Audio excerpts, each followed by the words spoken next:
Ya Bang Ale, sebelumnya makasih banyak nih Bang Ale. Siap. Udah kasih kesempatan saya buat cerita di Jejak Backpacker. Sama-sama Bang. Jadi pengalaman yang saya alamin ini kejadiannya pada tahun 2011 Bang Ale. Di 2011 itu saya sama temen nih, ada nih berdua temen saya, namanya si Denny. Saya ini sama-sama nganggur nih pada awalnya. Ketika saya main ke rumah Denny nih, nah kebetulan Denny ini punya ceweknya orang Bogor. Nah di teleponan tuh, selesai di teleponan, nah dia ngasih tahu saya kebetulan lagi main di rumah teman saya nih Denny. Dia kasih tahu, lu mau kerjaan nggak? Kata dia gitu ya, kerja di mana? Di Parung. Jauh banget. Si bilang gitu kan, jauh banget. Mau nggak? Cuman gajinya kecil. Nah terus kita tinggal di mana? Tempat cewek lu? Saya bilang gitu. Enggak, ntar dekat rumah dia ada kontrakan. Ya udah, akhirnya saya nggak pakai pikir panjang. Ya udahlah, nyoba pengalaman juga lah. Nah saya itu kerja di pabrik air. Air bukan air isi ulang ya, tadi pabrik air mineral lah. Singkat cerita, saya mengiyakan dan dapat kabar juga dari ceweknya teman saya ini, ada nih kontrakan, udah dapat kontrakan dengan nominal harga murah banget lah, 250 per bulan. 250. Ya udah, karena ceweknya juga kerja di dalam pabrik itu, jadi kita mudah juga nih buat masuk di dalam kerjaan itu Bang. Saya sampai di Parung itu langsung nih dianterin sama ceweknya teman saya dan ibunya. Ditunjukin, ini nih kontrakannya Riz Den gitu kan. Oh ya udah. Nah di situ saya juga sempet curiga nih, karena saya ngelihat ada satu kontrakan di sebelah pojok itu tuh ditutup pakai papan, diganjel lagi pakai lemari bekas gitu ya, diganjel. Saya bingung pas saya lihat, ini apaan ya? Cuma saya nggak nanya nih. Nah akhirnya kebetulan ini yang di sebelahnya ini kosong. Jadi ada 4 kontrakan. Jadi yang ditutup ini sebelah sini, ini kosong. Di sini ada isinya 2. Nah akhirnya saya masuk nih di sebelahnya nih. Singkat cerita, saya udah nempatin nih Bang. Saya udah nempatin. Ya kita masih belum ngalamin apa-apa.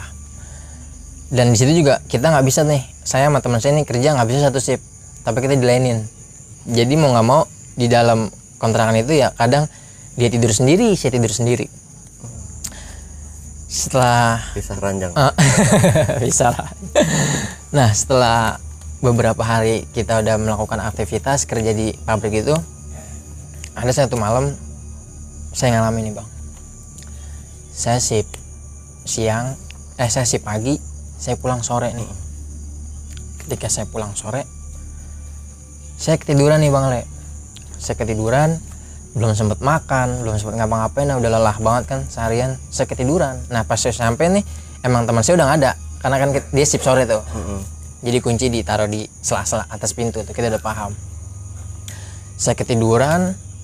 Nah sekitar jam 1 saya kebangun nih Bang Le. Saya kebangun, saya lihat jam, wah jam 1. Saya lapar juga nih. Saya lapar, saya lihat, wah nggak ada rokok nih. Nanti habis makan kan enak ngerokok nih gitu kan. Ya yaudah saya cuci muka, saya keluar nih ke warung. Jadi kalau saya gambarin itu sekitaran tuh masih banyak pohon-pohon lah di daerah Parung itu, kayak pohon belimbing, pohon rambutan, pohon bambu. Saya nggak mikir apa-apa sebenarnya. Saya nggak mikir apa-apa. Yaudah saya habis cuci muka, saya keluar nih beli rokok. Saya beli rokok, saya sama sekali nggak ngeliat tuh di halaman ada seorang, sepi banget. Saya keluar beli rokok. Ketika saya balik, saya ngeliat sosok. Jadi di pohon belimbing, saya jadi merinding nih, di pohon belimbing deket kontrakan saya banget itu, saya ngeliat ada bapak-bapak putih semua lagi berdiri begini di samping batang pohon belimbing itu. Saya bingung nih pas saya pulang, nih siapa ya? Saya tegur Bang, Pak,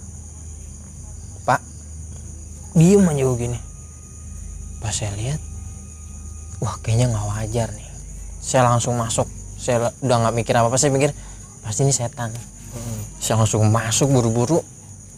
Dan pas saya lihat dari dalam kontrakan saya, pas saya buka hordingnya tuh, itu nggak ada banget. bapak-bapak itu nggak ada. Saya udah yakin, wah ini bukan orang. Udah saya langsung, akhirnya ini saya nggak mutusin makan nih. Udah ketakutan Bang Ale. Udah saya nggak mutusin makan, saya langsung tidur. Nah ketika saya tidur, di situ saya ngalamin gangguan juga tuh Bang Ale. Ya saya udah nggak bisa tidur banget lah. Namanya habis tidur seharian kan. Pas ketika saya tidur, kan saya tarik selimut tuh karena udah ketakutan ya. Itu selimut saya kayak ada yang narik. Wah saya mikir, aduh, langsung saya tarik lagi sama dia 2 kali tarikan, saya tarik lagi. Jadi saya ini main tarikan sama nih makhluk. Langsung saya bilang, ya udahlah jangan kayak gini lah. Saya bilang gitu. Setelah itu, ya udah selesai tuh kita main tarikan, merinding. Saya selesai main tarikan, ya udah akhirnya saya maksain diri banget buat tidur. Saya tidur akhirnya nih saya ketiduran sampai teman saya balik. Cuman saya nggak bilang karena saya mikir teman saya juga takut nih, penakutan. Saya nggak bilang, biarin dah kalau misalkan emang tadi ngalamin baru saya mau denger sama nggak nih ceritanya. Nah saya juga udah merasakan nih kontrakan kalau lagi saya ngerokok nih, di sebelah tembok ini nih hawanya beda Bang Ale, panas, anget. Anget. Saya udah merasakan, udah curiga banget tuh, kok anget ya. Nah jadi sebelahan banget ya. Jadi itu bukan tembok. Kalau di sana masih kayak Gitu. bukan apaan sih namanya yang dari bambu bilik ya. Bilik Bang Ale, 250.000 per bulan. Itu ada celah-celahnya Bang. Iya, nanti saya ceritain tuh pas saya lihat makhluk ya. Jadi itu juga sumur juga masih sumur pompa. Jadi pokoknya masih kampung banget dah Bang Ale. Nah saya curiga nih, setiap saya pindah ke sini nih, saya lagi sendirian di tembok ini nih, sebelah bilik ini kok hawanya panas. Nah ketika saya di sebelahnya yang ada rumah yang diisi orang lain, dingin banget ya. Sekarang Parung Bogor, hawanya pasti kan dingin kan. Iya benar. Di situ saya mikir, wah kayaknya ada yang aneh nih.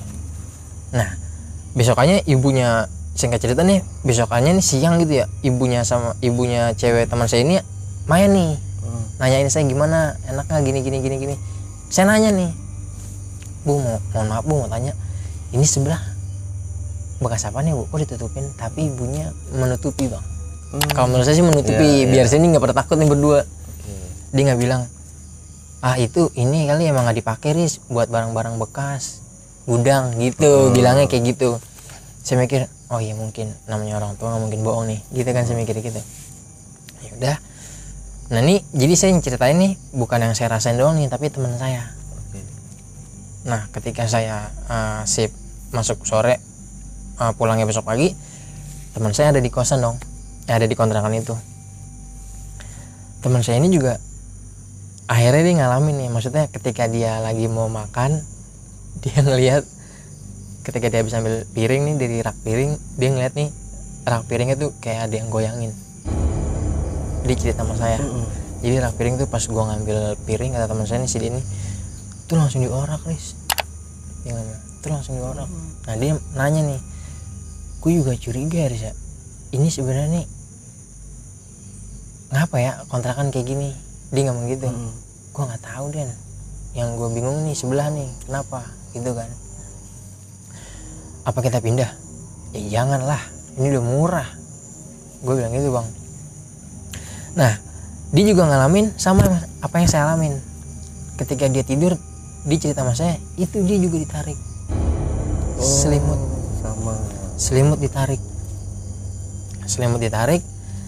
Ya udah, terus kita memutuskan udah kita bertahan dulu Den, sampai kapan lantar lah gitu kan.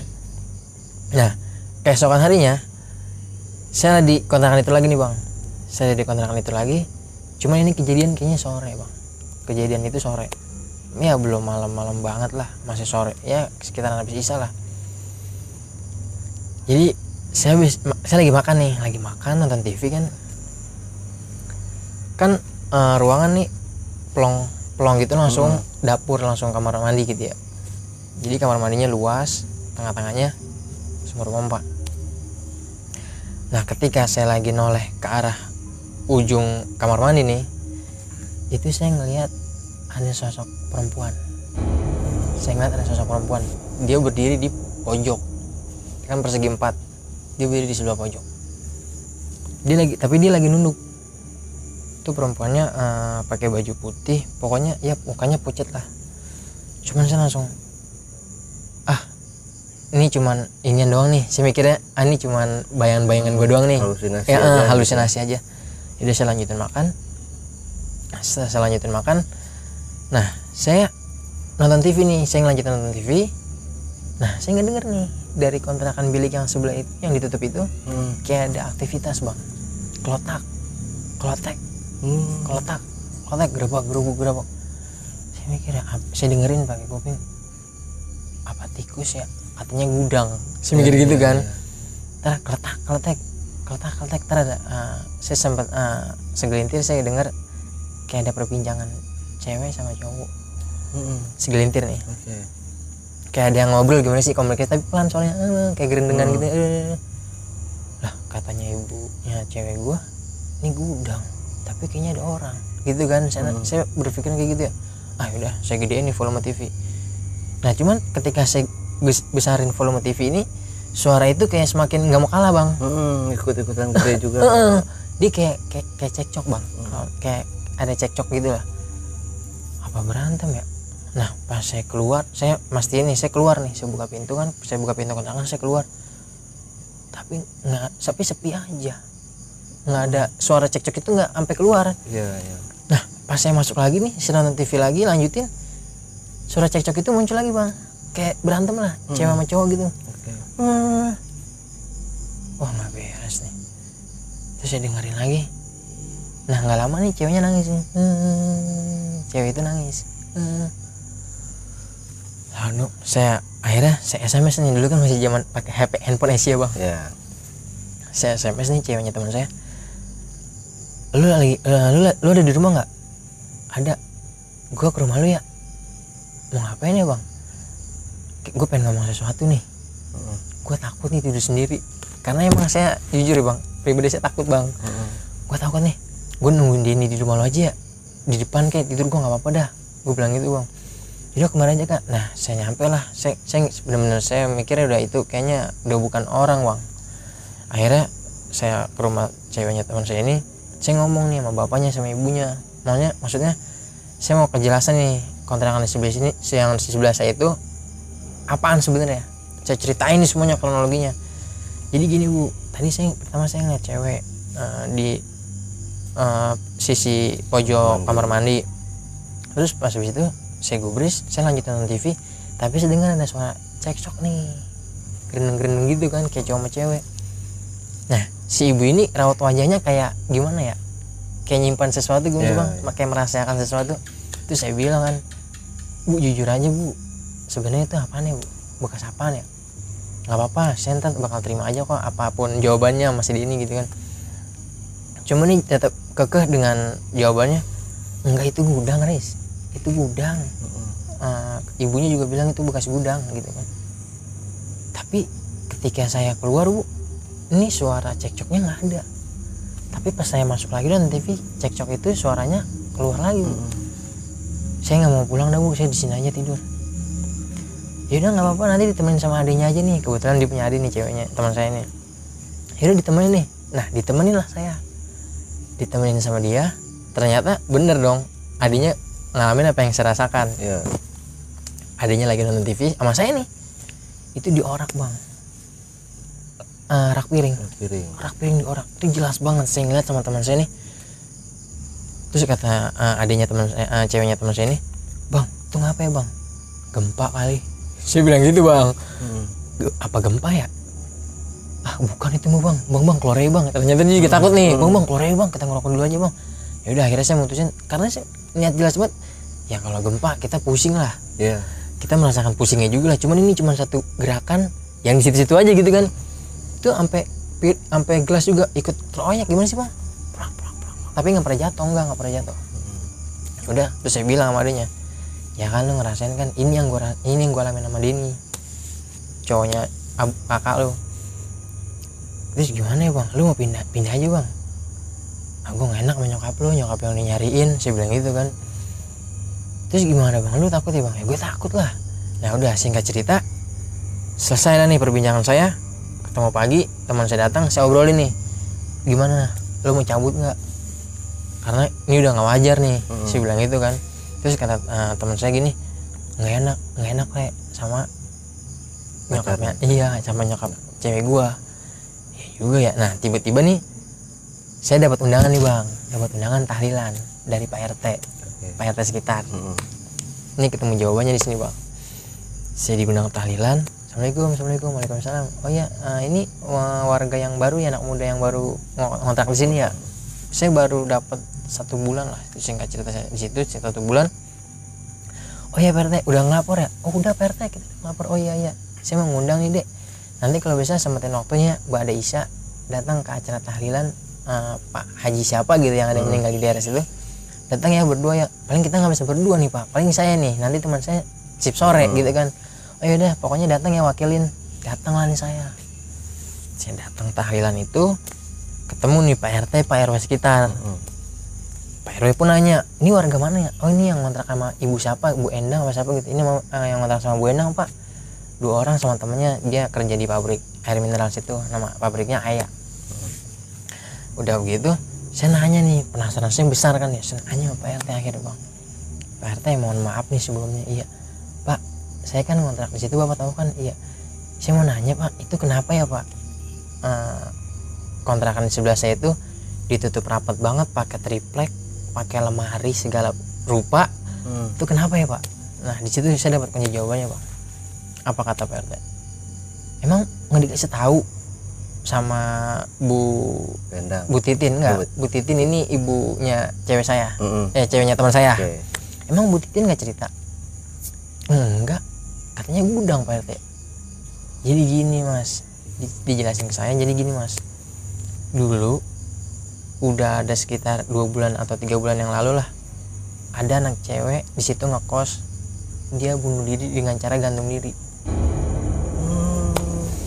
Saya langsung, ini beneran Pak RT? Ya beneran. Emang Bu Titin nggak cerita? Ya dia ceritanya cuma bilang kayak gitu. Apa dia mikirnya kita nanti pada takut ya Pak RT? Ya mungkin Bu Titin mikirnya nanti kamu pada takut. Emang kamu ngalamin apa Mas? Saya cerita tuh ya. Oh iya mungkin, kata dia gitu ya. Tapi jangan bilang sama Bu Titin ya, saya cerita begini nanti saya nggak enak sama Bu Titin. Oh enggak Pak RT, saya bakal rahasiain. Makasih nih Pak RT. Cuman di situ saya masih melanjutkan ngontrak di situ, nggak langsung cabut kabur gitu aja, enggak Bang Ale. Saya mesti nih, saya kepikiran tuh pas pulang, korban bunuh diri cewek. Aduh, ini bayangan saya udah kemana tahu nih Bang. Waduh, jangan sampai yang separah banget nih. Ya udah nih, singkat cerita nih, di malam malam berikutnya nih, ada momen di mana saya bener-bener ditunjukin sama sosok cewek nih. Jadi saya lagi nonton TV tuh, kayak kedengeran kayak tadi tuh yang saya cerita, aktivitas keletak, kerpak. Apaan ya? Terus saya dengerin ya, keletak, kayak ada sesuatu yang jatuh, gedebak. Wah, saya penasaran nih. Itu masih ya dibilang sore enggak banget sih, jam 10:30 lah. Saya tarik nih bangku. Tarik bangku kan itu kan bilik ya, ada celah-celah ya sedikit lah tapi kelihatan gitu kan. Saya naik bangku, saya lihat nih, perhatiin, saya lihat nih bilik. Di situ saya kaget Bang. Saya ngeliat apa Bang? Cewek lagi gantung diri, dia gini nih. Tapi posisinya nggak ngeliat ke muka saya, jadi dia nyamping nih, udah bergelayutan jadi di bawahnya bangku. Dia udah kayak, saya langsung buru turun Bang. Saya langsung buru-buru turun, merinding. Saya tapi di situ saya memperjelas dulu ya, ini apaan nih ya, ini apa nih, astagfirullahaladzim. Jadi dia udah kayak ngampleh gitu lidahnya, kayak udah ngampleh. Di sini tambangnya itu saya masih ingat biru. Dia gantung diri gitu, di bawahnya dia pakai. Tapi ini yang tadi saya dengar itu ternyata mungkin bangkunya jatuh, udah geletak, depak gitu kan. Dia udah, wah saya langsung keluar Bang. Saya langsung ke pos, kan ada pos ronda kebetulan, saya langsung ke pos ronda. Di situ saya ditanya nama yang jaga. Kenapa dek? Kamu yang kontrak sama enggak Bu Endang, yang punya kontrakan Bu Endang. Susah nih jadi sebutin namanya. Jadi yang punya kontrakan itu Bu Endang. Kamu yang kontrak di Bu Endang ya? yang kerja di pabrik ayah. Oh iya pak, kenapa ya? Enggak pak, itu emang bener ya pak, kontrakan di sebelah saya itu bekas korban bunuh diri cewek. Oh iya gini tadi saya ngeliat pak. Astagfirullahaladzim, yaudah kamu di sini aja nih, minum. Diceritain tuh kronologinya. Jadi kalau kata bapak yang ronda itu, memang itu dia sempat cekcok lah sama cowoknya, nggak tahu masalah apa. Beberapa hari kemudian, 2 hari kemudian lah, ditemuin nih sama warga bingung nih karena heran kok nggak ada aktivitas nih yang biasanya kan keluar gitu kan, kok nggak keluar nih. Akhirnya didobrak lah sama warga. Pas didobrak itu ya itu jasadnya udah ngampleh bunuh diri gitu di tiang kontrakannya tuh. Nah terus saya bilang, pak ini sebenarnya bener pak, kalau kontrakan ini bekas korban bunuh diri. Iya bener nih, gini ceritanya tuh pokoknya banyak dah, panjang kronologinya. Akhirnya saya singkat cerita saya sampai pagi ketemu nih teman saya. Lalu ngapain di sini? Gue takut Den, gila semalam gini saya cerita sama dia. Seriusan lu, demi apa lu? Demi Allah, gue ngeliat jelas banget, saya bilang gitu kan. Nah akhirnya kita sambil pulang nih, ngobrol sambil pulang di kosan. Saya ngerembukin, gimana mau cabut apa kagak nih? Kalau gue sih udah pengen cabut aja dah, gue udah nggak kuat gini. Emang kalau pagi siang sore kita nggak ngalamin apa-apaan, malam kita diteror nih, saya bilang gitu kan. Ya gue sih ikut lo aja. Terus kata teman saya, cuman kita nanggung, belum gajian. Posisinya sih belum gajian bang, nanggung nih udah setengah kerjaan nih, udah 15 hari kerja lah. Iya juga ya Den, sabar-sabarin ya sampai gajian dah kita cabut gitu kan. Gue juga pengen cabut lah kata dia gitu kan. Ya udah, emang nih kayaknya nggak tahu nih, kayaknya naasnya pas di saya doang nih, kayaknya saya ditampakin hal-hal kayak gitu. Pas teman saya masuk kerja lagi nih shift sore, saya bilang, gue mendingan nginep aja kali ya di tempat cewek lu ya, nongkrong dah nggak apa-apa, begadang dah. Ya gue sih terserah lu, cuman kan kagak enak bego, kata dia gitu kan, kagak enak lah. Ya wis gimana, gue pasti ngalamin nih malam nih, gue bilang gitu bang. Ya udah lu tidur aja, udah lu makan dari sore, kata dia gitu. Lu makan aja dari sore, lu tidur aja malam ya. Enggak lah, ya udah. Singkat cerita obrolan selesai, dia pergi kerja, saya malam nih. Ketemu malam, saya nonton TV. Emang kayaknya saya pengen banget nih ngeliat nih sisi dapur nih, dapur. Saya pokoknya terpaku sama situ dah, ekor mata saya ke situ mulu. Kayaknya ke situ mulu ngapain ya? Kayaknya ada sesuatu nih. Tapi saya fokus lagi nonton TV. Tapi entar beberapa lama kemudian saya ngeliat ke situ lagi. Nah pas saya lagi nonton TV itu keluar nih, tapi suara bang, suara dari sebelah. Abis cekcok itu saya dengar cekcok lo nih, keluar suara cekcok itu lagi. Ya Allah, saya mikir dia lagi aja nih, gitu ya. Habis itu udah sunyi, senyap, beberapa menit senyap, cewek itu muncul suaranya pak. Dia ngomong apa? Tolongin saya.